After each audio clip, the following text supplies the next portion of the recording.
कल आपसे मैं विराम के क्षणों में कह रहा था कि वहां द्वारिकाधीश की जो पटरानियां हैं वो भी प्रभु की अनुपस्थिति में कुछ नियम संयम से अपना जीवन यापन कर रही हैं। उनके जीवन में कुछ विशेष नियम हैं, बड़ा संयमित जीवन है उनका। जब भगवान अनुपस्थित हैं, धर्म का पालन किसी के लिए नहीं किया जाता है, धर्म का पालन अपने हित के लिए किया जाता है, अपने कल्याण के लिए किया जाता है। आपने किसी की सहायता की है तो वही थोड़ी आपकी सहायता करेगा।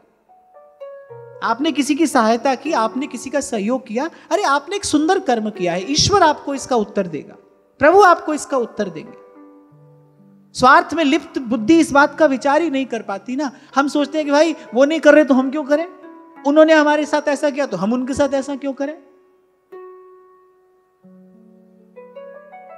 ऐसे थोड़ी होता है। आप यदि धर्म का पालन कर रहे हो, आपने सीधे सच्चे मन से यदि किसी की सेवा की है, किसी का सहयोग किया है, अरे वो व्यक्ति न दे आपको उत्तर, वो व्यक्ति कर ले आपके साथ छल कपट, अरे आपको तो उत्तर भगवान देंगे।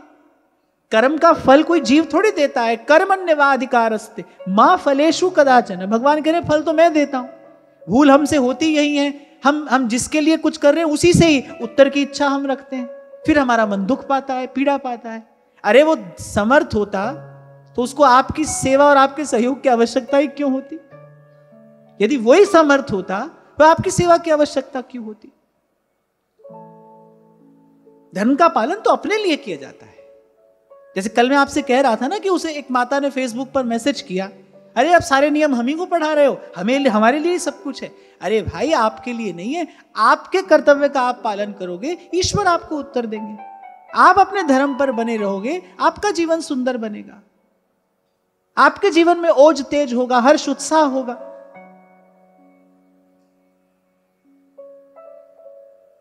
और मुझे बड़े विस्तार से ये बात आज कहनी थी, क्योंकि मैं देखता हूं ना, इसलिए मैंने कहा कि भाई जो बेचारा अभावग्रस्त व्यक्ति है, और ये बात मैं पहले भी कहा करता था, आज फिर कह रहा हूं, हमारे समाज में हमारे संस्कार सुरक्षित रहे, हमारा समाज स्वस्थ रहे, इसका उत्तरदायित्व तो भाई समाज के समृद्ध लोगों पर होना चाहिए। जो व्यक्ति अभावग्रस्त है, बेचारा जो सुबह से लेकर शाम तक परिश्रम करता है कि भाई अपने परिवार के, अपने बच्चों का मैं पेट भर सकूं, वो ये विचार कहां से करेगा भाई। उसके पास ये करने की हिम्मत नहीं है। और फिर मैं देखता हूं कि जो समाज का मध्यम वर्ग है, उस बेचारे के पास फुर्सत नहीं है। एक के पास हिम्मत नहीं है, एक के पास फुर्सत नहीं है। और जो समृद्ध लोग हैं वो अपनी प्रभुता के मद में ऐसे मदान्ध हुए जा रहे हैं, उनको तो संस्कार की जरूरत ही नहीं है।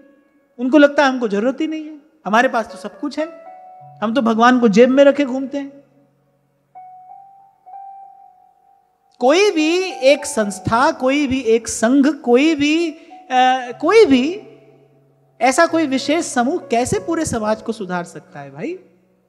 आपसे, मुझसे, हम सबसे मिलकर ये समाज, ये संसार बना है ना। हमको अपने अपने हिस्से का कार्य करना होगा, बिना ये सोचे, बिना ये विचारे कि भाई हमको इसका उत्तर क्या मिलेगा।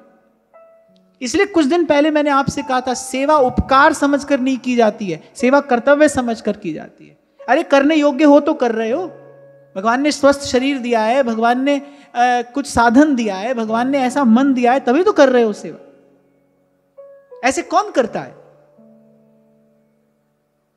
कितने लोग शारीरिक रूप से अस्वस्थ पड़े हैं, वो चाहते हैं हम सेवा करें, बेचारे नहीं कर पाते।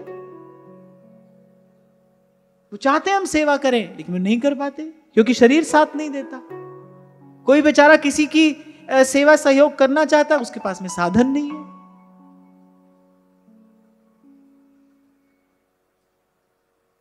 तो इसलिए मैंने कहा कि मैं स्पष्ट करके कह दूं कि मैं कोई ऐसे उपदेश नहीं दे रहा हूं आपको, विनम्रता पूर्वक केवल आपको स्मरण दिला रहा हूं। अगर ऐसा आउटपुट आ रहा है तो कहीं ना कहीं इनपुट में गड़बड़ हो रही है ना, कहीं ना कहीं तो भूल हो रही है। घर घर में कलह है, घर घर में क्लेश है।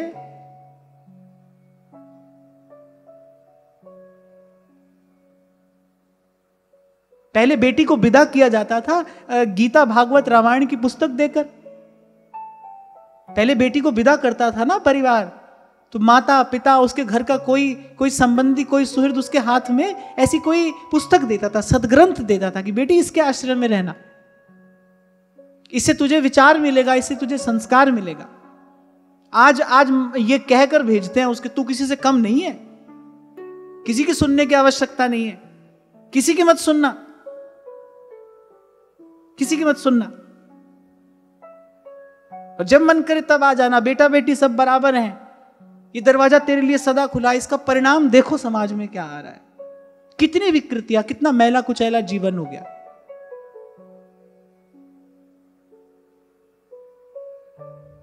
पैदा होते ही बालक को दे दिया जाता है किसी और के हाथ में कि बहुत धन है, बहुत संपत्ति है, रख लिए 2-4 नौकर और अधिक। पैदा होते ही बालक को दे दिया किसी के हाथ में। बालक से कभी भाव संबंध बनता ही नहीं, माता का ही संबंध नहीं बनता।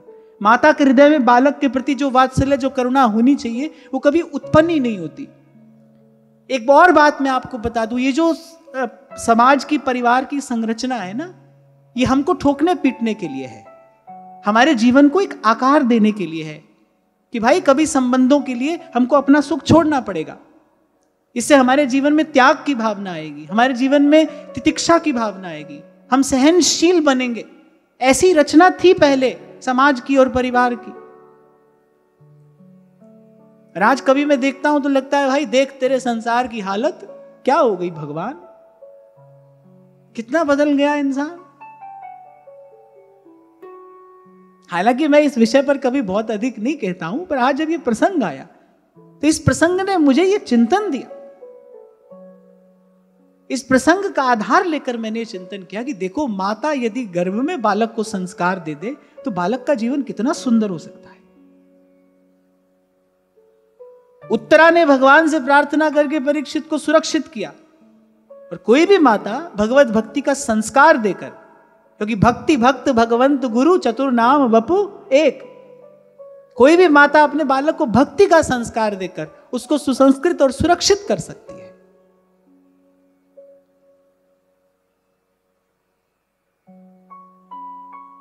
हाँ, इतना और कहकर मैं आगे चलता हूं कि पुरुषों का जैसे हो जाने में कोई गौरव नहीं है, ये कोई जीवन की उपलब्धि नहीं है,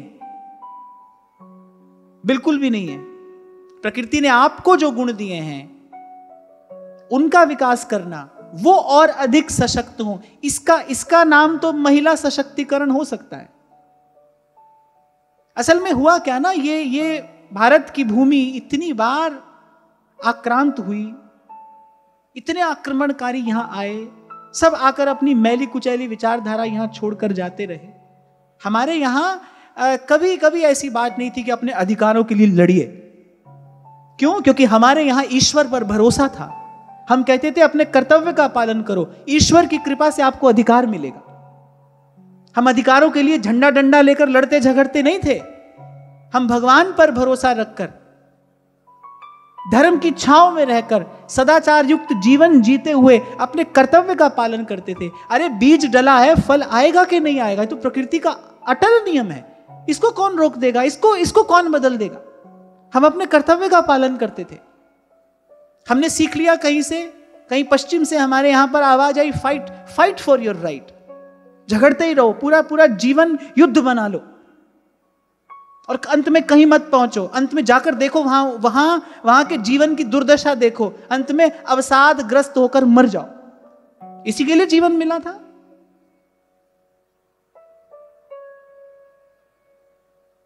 कितनी सुंदर बात हमारे ऋषि मुनियों ने कही, धर्म ते विरति जोग ते ज्ञाना, ज्ञान मोक्ष प्रद वेद बखान। धर्म ते विरति, अपने कर्तव्य का पालन करोगे, एक दिन संसार से वैराग्य हो जाएगा, एक दिन ज्ञान को उपलब्ध हो जाओगे,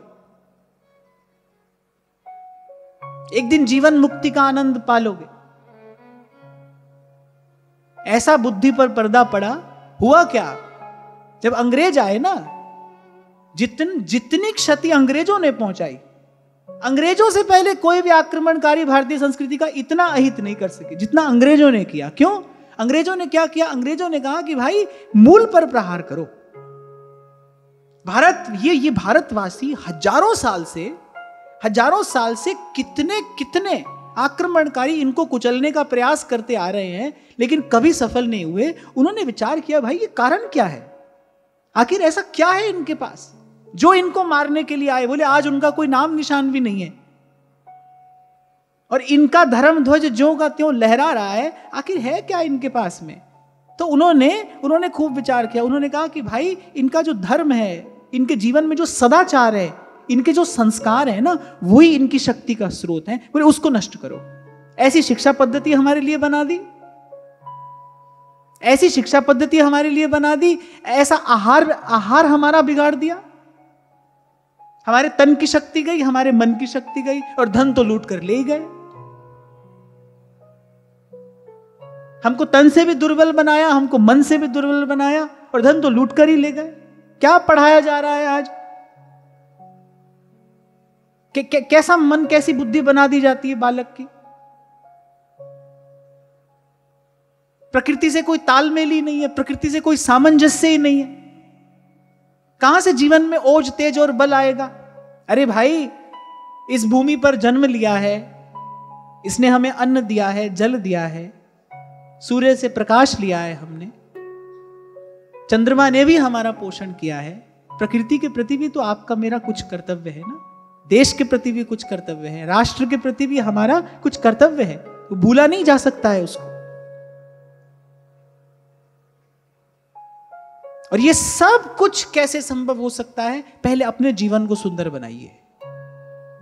और आज के सत्र से और अधिक नहीं तो इतनी बात अवश्य ले जाइए कि भाई धर्म का पालन किसी को दिखाने के लिए, किसी को बताने के लिए, किसी से कुछ पाने के लिए नहीं करना है। धर्म का पालन क्यों करना है? क्योंकि धर्म पालन से मेरे जीवन में पात्रता आएगी, धर्म पालन से मेरी योग्यता का विस्तार होगा, धर्म पालन से मेरा जीवन सुंदर बनेगा, धर्म पालन से मैं अपने जीवन के परम उद्देश्य को प्राप्त करने के योग्य बनूंगा। इसलिए धर्म का पालन करना है। उसने मेरे लिए क्या किया, मैंने उसके लिए क्या किया, ये ऐसी खींचातानी के लिए थोड़ी जीवन मिला है। हमारे यहाँ मदालसा और अनुसुईया जैसी सतियों के चरित्र हैं। मैं शायद गुड़गांव की बात है, जब मैंने पहली बार द्रौपदी जी का चरित्र कहा था, तो मुझसे एक माता ने लिखकर प्रश्न किया कि मैं एक बेटी की माँ हूं और आज समाज की जब मैं दशा देखती हूं तो अपनी बेटी के लिए बहुत भयभीत हो जाती हूँ, बहुत चिंतित हो जाती हूँ कि कैसे इसके जीवन में कैसे इसका जीवन सुरक्षित रहेगा। तो मैंने कहा भाई, संसार में कोई ऐसी माता, कोई ऐसा पिता नहीं है जो 24 घंटे अपने बालक की रक्षा कर सके। बालक की रक्षा तो बालक का धर्म और बालक का संस्कार करता है। बालक हो या बालिका, उसका धर्म उसकी रक्षा करता है, उसका संस्कार उसकी रक्षा करता है। अरे 5 पति बैठे ही तो रह गए, क्या कर पाए वो? द्रौपदी के धर्म ने, द्रौपदी के पातिव्रत ने, उसके सतीत्व ने, द्रौपदी की भक्ति ने द्रौपदी की रक्षा की। धर्मो रक्षति रक्षितः। कोई किसी की रक्षा नहीं कर सकता है। ना कोई पति किसी पत्नी की कर सकता है, ना कोई भाई किसी बहन की कर सकता है। जीव का धर्म उसकी रक्षा करता है, उसका धर्म उसका कवच बनता है, और अभेद्य कवच जिसको कोई भेद नहीं सकता है। सच्ची बात तो यही है। हाँ, व्यवहारिक दृष्टि से बहुत कुछ समाज में सदियों से कहा सुना और माना जाता रहा है, उस सबको प्रणाम है, पर सीधी सच्ची बात तो यही है कि व्यक्ति का धर्म उसका कवच बनता है, वो उसकी रक्षा करता है। और मैं आपको बता रहा हूं, ये अभेद्य कवच है, इसको कोई नहीं भेद सकता। 10,000 हाथियों का बल, 10,000 माने कितनी बड़ी प्रतिकूलता सामने खड़ी है, कितनी विपरीत परिस्थिति है। पति अपना सब कुछ खोकर दास बनकर मुख नीचा किए लज्जित मुख बैठे हैं उस सभा में जिस सभा का अध्यक्ष ही अंधा है, आंख से भी अंधा और उसका विवेक भी अंधा है। उस सभा में चारों ओर प्रतिकूलता ही प्रतिकूलता है, फिर भी रक्षा हुई ना। खैचत खैचत दो भुज था के दुशासन गयो हरि रे, चीर बढ़ायो मुरारी, चीर बढ़ायो मुरारी रे, होन नदी उघा। अरे कितना भी विकृत क्यों ना हो जाए समाज, कितनी भी विकृत किसी की मानसिकता क्यों ना हो जाए, लेकिन अगर कोई माता, अगर कोई बहन अपने धर्म पर है तो ध्यान रखना मेरी ये बात सदा स्मरण रहे आपको, धर्म के कवच को कोई नहीं भेद सकता, कोई भी नहीं, कोई भी नहीं। आपका धर्म आपकी रक्षा करेगा, आपके संस्कार आपकी रक्षा करेंगे। क्या क्या क्या सीख लिया आपने, क्या क्या सीख लिया? मुझे बहुत अच्छे से याद है, जब मैं बहुत छोटा था और ऐसे ही घर परिवार के किसी उत्सव में अगर कोई माता बहन अपने हाथ में मदिरा के गिलास के साथ दिख जाती थी ना, तो भाई सब लोग उसकी चर्चा करते कि अरे देखो ये क्या हो रहा है। ऐसा ऐसा समय था। और आज देखो, इसको हम विकास कह रहे हैं, हम कह रहे हैं कि बड़ा हमारा विकास हो गया। मैं तो कह रहा हूं कैसे आंख पर पर्दा पड़ गया है कि क्या क्या सभी की आंख बंद हो गई है, सभी की अक्ल पे पर्दा पड़ा है, इसको आप विकास कह रहे हो? ये भारत की भूमि जहां कोर्ट भी कहता है कि लिव इन रिलेशनशिप अच्छा है, ठीक है, मान्य है, ये इसको स्वीकार कर लिया जाए।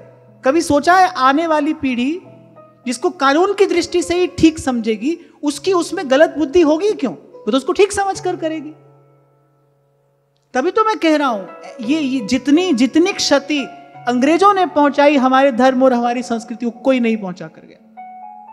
भारत की संस्कृति तो फिर उठकर खड़ी होती रही। मुगल आए, तुर्क आए, अफगान आए, सबको निस्तेज परास्त करके इसका धर्म ध्वज हमेशा लहराता रहा। कितने भी अत्याचारियों ने अत्याचार क्यों ना किए हो, मैं कभी कभी एक बात कहा करता हूं, कैसे अत्याचार औरंगजेब ने किए,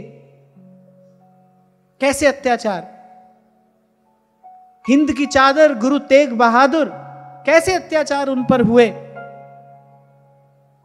जब गुरु गोविंद सिंह जी पर आक्रमण हुआ, उस समय उन्होंने अपने सर्वस्व का बलिदान किया। उस समय तो किसी को लगा होगा, उस समय तो लगा होगा भाई औरंगजेब जीत गया, सिख हार गए। आज देखो, आज औरंगजेब का नाम लेने वाला कोई बचा नहीं है। और मैं कहता हूं संसार का कौन सा कोना ऐसा है जहां गुरु साहिब का झंडा नहीं लहरा रहा हो। जही पत राख है धर्म की, तेही राख है करतार। तो जब उस माता ने मुझसे पूछा ना कि आज जब मैं समाज देखती हूं तो मुझे बड़ी चिंता होती है, अपनी बेटी की बड़ी चिंता होती है, कैसे मेरी बेटी इस समाज में सुरक्षित रहेगी। तो मैंने कहा भाई और कोई व्यवस्था नहीं है, रक्षा तो धर्म करता है, धर्मो रक्षति रक्षिता। और ये सारी बात मैं बड़ी विनम्रता पूर्वक आज की बात मैं माताओं और बहनों से ही कह रहा हूं। आप अपना धर्म ना छोड़िए, आपके पास वो शक्ति है, आपको ईश्वर ने वो प्रतिभा देकर भेजा है, आप स्वयं प्रकृति हैं। आप अपना धर्म ना छोड़िए, आप अपना सदाचार ना छोड़िए। अरे बार बार ये जीवन नहीं मिलता, पता नहीं किस पुण्य से, भगवान की कृपा से ये अवसर आपके मेरे हाथ आ गया है।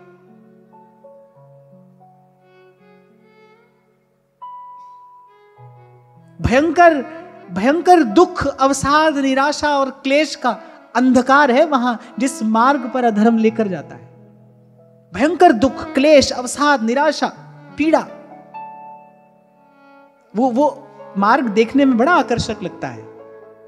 उसमें कोई कठिनाई भी नहीं है। धर्म का पालन करने में कठिनाई है ना, अधर्म के मार्ग पर चलने में कोई कठिनाई नहीं, वो तो बड़ा अच्छा लगता है। पहले बड़ा मजा आता है वहां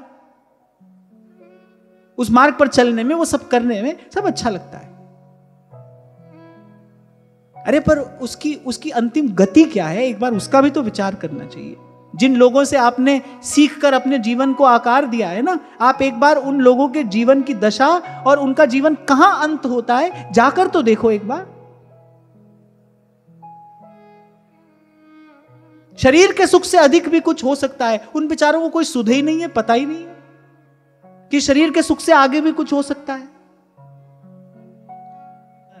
संकल्प तो कोई मैं कर नहीं सकता, संकल्प तो सब प्रभु के हैं।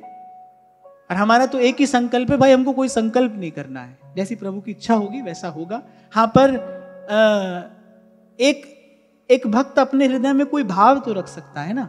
इनका संकल्प तो मेरा कोई नहीं है, हाँ पर हृदय में भाव अवश्य है कि जब तक ये शरीर रहे भारत भूमि का परित्याग नहीं करना चाहता हूं मैं, इस भूमि को नहीं छोड़ना चाहता हूं मैं।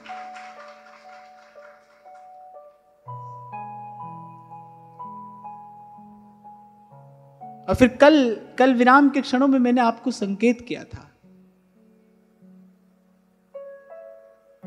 हमारे महाप्रभु जी ने भी ये बात कही, भाई सुखी तो चाहते हो, कृष्ण कल्प तरु से। एक संत कहते हैं सकल पदार्थ द्वार ठाड़े, बोलो मेरे साथ, सकल पदार्थ द्वार ठाड़े के लिए श्री गिरिधर पक्ष किए। क्या अर्थ हुआ? श्री गिरिधर पक्ष हुए नहीं, कह रहे श्री गिरिधर पक्ष किए, बोले इनको अपने पक्ष में कर लिया हमने। अब बोले सकल पदार्थ द्वार ठाड़े, महाराज युधिष्ठिर की आज यही तो स्थिति है। कह रहे वो भोग की सामग्री उनके पास में है जिसके लिए देवता लालायित हो रहे हैं, अतुलनीय समृद्धि से भरे उनके महल, सारी प्रजा में सुख आनंद की वर्षा हो रही है। क्यों? क्योंकि गिरधर पक्ष में खड़े हैं, उन्होंने गिरधर को अपने पक्ष में कर लिया। पर कह रहे गिरधर पक्ष किए, और कैसे पक्ष में किया जाता है गोविंद को? यतः सत्यम यतो धर्मो यतो हीरार्जवं यतः ततो भवति गोविंदो यतः कृष्णस्ततो जयः। 4 बातों से भगवान वश में किए जाते हैं।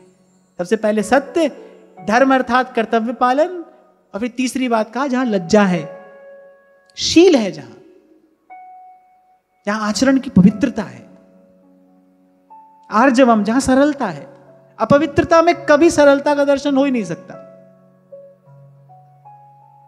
इसलिए पहले कहा जहां लज्जा है, जहां शील है, फिर कहा जहां सरलता है।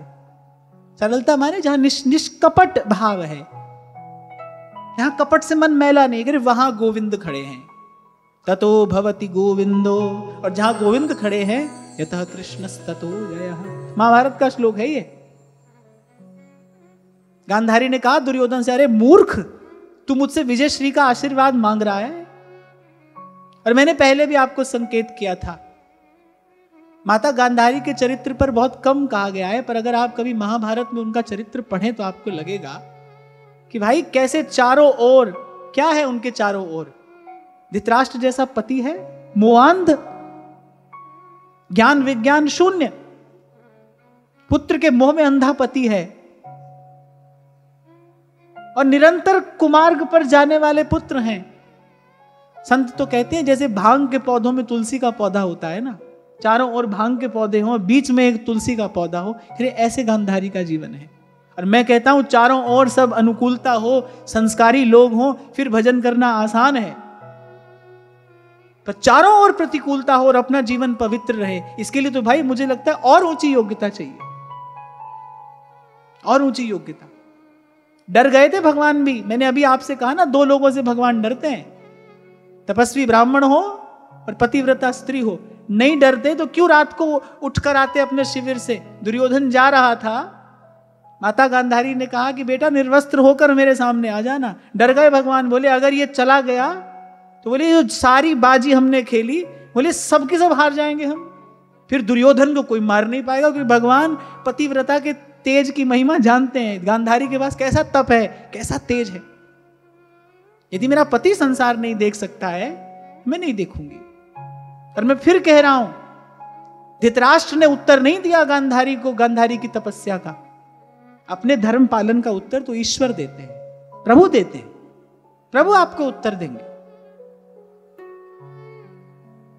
तब गांधारी ने कहा, अरे मूढ़, कैसे तुझे आशीर्वाद दे दूं? यहां न सत्य है, न धर्म है, और लज्जा, तेरे जैसा निर्लज्ज और कौन होगा?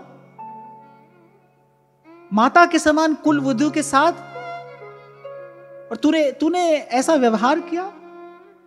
या ना लज्जा है? और किसका संग करता है तू दिन रात? ये शकुनी, जिसका मन निरंतर पाप पूर्ण है, जो केवल कपट ही करना जानता है। कैसे कपट से भरा, निर्लज्जता से भरा, सत्य से हीन, धर्माचरण शून्य तेरा जीवन है। तुझे कैसे विजय श्री का आशीर्वाद दे दूं? तू कहां से विजयी हो जाएगा? विजयी तो वही होंगे क्योंकि गोविंद खड़े हैं वहां, श्री गिरिधर पक्ष किए।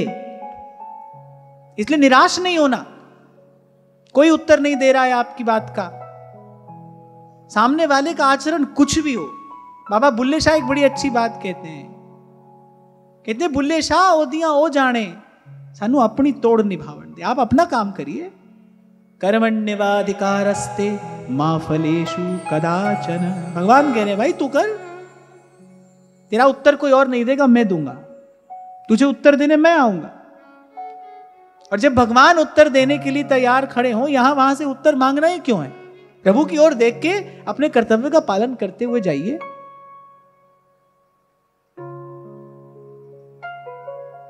पर जैसा अभी कह रहा था ना मैं, भाई क्या करें, आहार बिगड़ा, विचार बिगड़ा, संस्कार बिगड़ा, जीवन में ये बल, ये तेज, ये ऊर्जा, ये उत्साह आए कहां से? इसका स्रोत ही नष्ट कर दिया हमने। मैं फिर कह रहा हूं, पवित्रता से बड़ी कोई शक्ति नहीं है। मन की पवित्रता ही मन की शक्ति है। लाखों लाखों लोग क्यों जाते हैं गंगा में डुबकी लगाने? क्या है गंगा के पास? गंगा के पास निर्मलता है, गंगा के पास पवित्रता है। इसलिए शरण लेते हैं सब उसकी जाके। स्मरणात् पुण्यम, स्मरण करने से पुण्य होता है जिसे, उसकी निर्मलता ही उसकी शक्ति है। और ये श्रीमद् भागवत की महिमा है। ये जो चर्चा आपके मेरे मध्य यहां नित्य हो रही है, ये मैं कहूंगा ये श्रीमद् भागवत की महिमा है। सच्छास्त्र का आश्रय लेकर जब चिंतन किया जाता है, तब शास्त्र अपना रहस्य स्वयं उजागर करता है। स्वामी श्री अखंडानंद जी महाराज जी बात कहते थे, बोले शास्त्र के द्वार पर याचक बन के जाना चाहिए, भिक्षुक बन के जाना चाहिए। फिर क्या है? फिर शास्त्र द्वार खोलकर अपना रहस्य प्रकट करता है, अपना रहस्य उजागर करता है। मैं कल ही महाराज श्री से कह रहा था कि मैं घर में बैठकर जब चिंतन करता हूं तो मन में और भाव आते हैं, लेकिन जब मैं यहां पर बैठकर कुछ कहता हूं तो पता नहीं कितने नवीन नवीन भाव यहां पर प्रकट हो जाते हैं। तो मुझे लगता है कि भाई सच में शास्त्र की चेतना जीवंत होती है ना। और फिर श्रीमद् भागवत तो साक्षात श्री कृष्ण है। कथा तो बड़ी छोटी सी थी, बड़ी छोटी सी बात थी कि गर्भ में भगवान ने परीक्षित की रक्षा की। पर मैं विचार करता हुआ आया कि देखो, जिस जीव को गर्भ में संस्कार मिल जाएगा, कितना सुंदर जीवन उसका होगा। जीवन भी सुंदर और उसका मरण भी कितना मंगलमय होगा। पर ये कार्य करेगा कौन? ये कार्य करेगी माता। मां कर सकती है ये कार्य। यहां से बात आरंभ हुई और चलते चलते यहां तक आ गई। पर किसी ने कहा है ये लम्हा तो आके गुजर जाएगा। ये जो क्षण आप मैं यहां पर बैठते हैं, कहते सुनते हैं ये सब बात, कहने वाला कहता है ये लम्हा तो आके गुजर जाएगा। हर रोज 3 बजते हैं, हर रोज 4:30 भी बज जाते हैं। तो वो कहता है ये लम्हा तो आके गुजर जाएगा, पर इन लम्हों का एक दिन असर आएगा। समय तो जा रहा है, पर ये जो जा रहा है ना, इसका कुछ प्रभाव आएगा जीवन में। आप देखेंगे, मैं देखूंगा, हम सब देखेंगे। प्रभु की कृपा से देख भी रहे हैं और आगे और भी देखेंगे।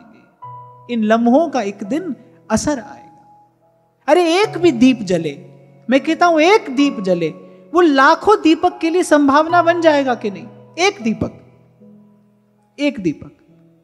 इसीलिए पहले भी मैंने कई बार, यद्यपि इस विषय पर हम चर्चा करते ही रहते हैं, मैं कहता हूं भाई बाकी सारी बात बाद में, पहले अपना जीवन सुंदर बनाइए।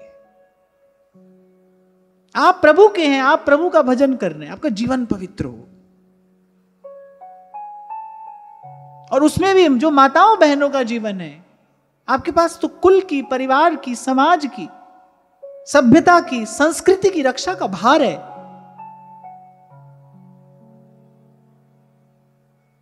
इसीलिए हमने आपके चरणों की पूजा की। यत्र नार्यस्तु पूजन्ते रमन्ते तत्र देवता।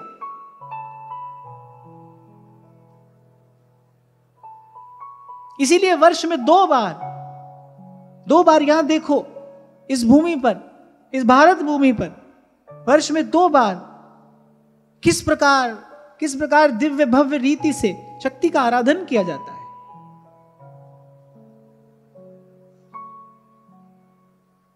अपने स्वरूप को पहचानिए, अपनी शक्ति को पहचानिए। इसी के लिए सत्संग है। सत्पुरुष आकर यही तो करता है जीवन में, आपको आपकी शक्ति स्मरण दिलाता है। अपने स्वरूप को, अपनी शक्ति को पहचानो। तभी तो मैंने कहा भाई 2 लोग से तो भगवान भी भय खाते हैं। दौड़ कर आए श्री कृष्ण रात को, अरे बोले ये तो सब गड़बड़ हो जाएगी, ये जो इतना सब परिश्रम हमने किया बोले तो सब व्यर्थ हो जाएगा अगर दुर्योधन पहुंच गया माता गांधारी के सामने। बोले फिर संसार के किसी भी अस्त्र में शस्त्र में बोले दुर्योधन के उस वज्र रूप तन को भेदने की सामर्थ्य नहीं है। भगवान ने कहा लियो इतना सब हमने परिश्रम किया, ये तो हो गया वो जो सांप सीढ़ी में 99 वाला सांप होता है ना, बोले लो वो खा जाएगा, वहां पहुंचकर फिर वापस 9 पे आना पड़ेगा, फिर क्या करेंगे। डर गए भगवान। भगवान जानते थे कि गांधारी के पास क्या सामर्थ्य है, वो तपस्विनी है, वो तेजस्विनी है। श्री कृष्ण को श्राप दे दिया गांधारी ने और भगवान को स्वीकार करना पड़ा। क्यों? क्योंकि पतिव्रता है, उसके पास आचरण की पवित्रता है। और एक और बात मैं आपको लगे हाथ कह दूं, वो माताएं बहनें हो या भाई हो या युवा श्रोता हो, भीतर से निर्भय आपको पवित्र आचरण के अतिरिक्त और कोई नहीं कर सकता। जो एक अंतर की निर्भयता आती है ना, जब आपको लगता है कि हाँ प्रभु मेरे अंग संग हैं, प्रभु मेरे सहाई हैं, वो जो भीतर की निर्भयता है वो पवित्र आचरण के अतिरिक्त आ ही नहीं सकती। लाख इंतजाम कोई कर ले, लाख प्रवचन उपदेश कोई कर भी ले और सुन भी ले, लेकिन जब वस्तुतः मन भीतर से निर्भय होता है, कब होता है? जब जीवन सत्य पर खड़ा होता है, जब जीवन सत्य के संग होता है, जब सत्य आपके संग होता है। बंधने का भय नहीं होता। महाराज युधिष्ठिर सब भोगों के बीच में निर्लिप्त निष्काम सब रखा है, पर वो कह रहे किसी चीज की इच्छा ही नहीं है, मन जाता ही नहीं किसी और। कह रहे जैसे भूखे आदमी को भोजन की बात अच्छी लगती है, उसको बस भोजन ही सुहाता है, ऐसे महाराज युधिष्ठिर को दिन रात दिन, चाहे वो चक्रवर्ती सम्राट के सिंहासन पर बैठे हों या अपने भाई बंधुओं के साथ या अपनी पत्नी के महल में, कह रहे सब समय मन की स्थिति एक है, मन की गति एक है। कृष्ण कृष्ण कृष्ण हे कृष्ण कृष्ण कृष्ण हे कृष्ण हे कृष्ण हे कृष्ण हे कृष्ण हे। तो वहां उत्तरा के गर्भ में भगवान दर्शन दे रहे हैं परीक्षित को। कैसे? अंगुष्ठमात्रममलम सुरत्पुरटमौलिनम अपीच दर्शनम श्यामम तडिद्वाससमच्युतम। बोले देखने में तो बस अंगूठे के बराबर है। तो जिस चतुर्भुज पुरुष का परीक्षित दर्शन कर रहे हैं गर्भ में, देखने में तो बिल्कुल अंगुष्ठ के बराबर है, पर कह रहे हैं कि सुंदर पीतांबर, दिव्य किरीट, कानों में कुंडल, अंगों की आभा अद्भुत, और कह रहे हैं वो गदा को घुमाता हुआ परीक्षित के चारों ओर घूम रहा है, अपने हाथ में गदा घुमाता हुआ। वो जो चतुर्भुज दिव्य पुरुष है, पर वो चारों ओर घूम रहा है। परीक्षित कोशिश कर रहे हैं पहचानने की, कौन है ये, कौन है ये। उनका नाम परीक्षित पढ़ने में यही तो कारण है। बालक परीक्षा कर रहा है, भाई ये है कौन, ये जो मेरी रक्षा कर रहा है, जिसके आते ही किस प्रकार सुख और आनंद की वर्षा यहां गर्भ में होने लगी, किस प्रकार इसके तेज के सन्मुख वो ब्रह्मास्त्र शांत हो गया। ये पुरुष है कौन? कह रहे जैसे सूर्य अपनी किरणों से कोहरे को दूर कर देते हैं, कैसे ऐसी ब्रह्मास्त्र का तेज शांत हो गया उनके सन्मुख आते ही। परीक्षित सोचने लगे कि ये कौन है, और इस प्रकार 10 मास के गर्भस्थ शिशु के सामने ही धर्म रक्षक भगवान श्री कृष्ण ब्रह्मास्त्र के तेज को शांत करके और अंतर ध्यान होते हैं। ये कथा सूत जी शौनक आदि ऋषियों को सुना रहे हैं, किस प्रकार गर्भ में आकर भगवान ने परीक्षित की रक्षा की। फिर परीक्षित का जन्म होता है। महाराज युधिष्ठिर खूब दान धर्म मंगलकारी आयोजन करते हैं, और क्योंकि विष्णु ने इसकी रक्षा की है, इसलिए ऋषि मुनि कहते हैं इसका नाम विष्णु रात भी होगा। फिर महाराज परीक्षित पूछते हैं, भाई कुछ इसका भविष्य बताइए। फिर सब ऋषि मुनि कहते हैं भविष्य तो इसका क्या बताएं, इसका जन्म ही दिव्य है, जिसका जन्म दिव्य होता है उसके कर्म भी दिव्य होते हैं, और जिसका जन्म और कर्म दिव्य होगा बोले उसका प्रयाण भी दिव्य होगा। बोले भगवान ने गर्भ में आकर इसका जन्म दिव्य कर दिया, दिव्य जन्म होने से इसके कर्म दिव्य होंगे। ब्राह्मणों ने तो सबके गुण गिना दिए। बोले बड़े बड़े देवी देवताओं से लेकर राम कृष्ण आदि के गुण इस बालक में होंगे। परम प्रतापी ये राजा होगा, प्रजा का रक्षक होगा, धर्म का रक्षक होगा। और बोले जन्म और कर्म तो इसके दिव्य हैं ही, इसका प्रयाण भी बड़ा दिव्य होगा। बोले अनंत अनंत जीवों के कल्याण का कारण इसका महाप्रयाण बनेगा, ऐसा दिव्य इसका जीवन होगा। आज की वार्ता यहीं श्री जी के चरणों में निवेदन करते हुए महाराज श्री के चरणों में प्रणाम। आप सबके हृदय स्थित प्रभु को नमस्कार।